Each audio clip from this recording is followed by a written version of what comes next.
Now, one of the things we want to flag here, we've got at the bottom, data and privacy security now is much less of a concern than it was sort of a couple of years ago. I wondered, Dr. Christina, do you have any thoughts on data privacy in general, or when it comes to the metaverse, how that might be impacted?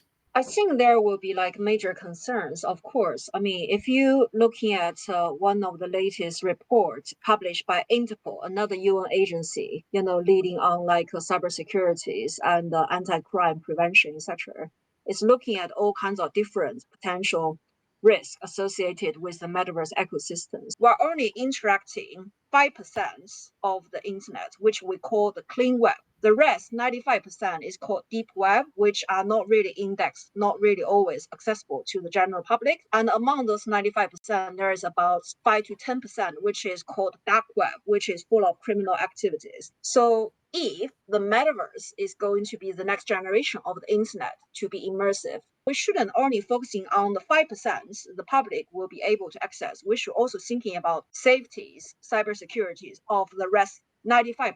How we ensure that the rest, which is underneath the iceberg, will also be safe. That's one major concern. Another thing I think a lot of people have started to realize is under the wider content computing issues and challenges, because in 2019, when Google announced that they have achieved content supremacy, where they developed the content computer, which can run 158 million times faster, which means like to calculate a very complicated algorithm, it used to take 10,000 years, and now it's only 4 minutes. With that massive computing power, a lot of algorithm, especially like cryptography, to do with like blockchains, and most of the online password will be cracked as early as 2025. So if that's going to happen, imagine all this kind of digital identity, digital safeties.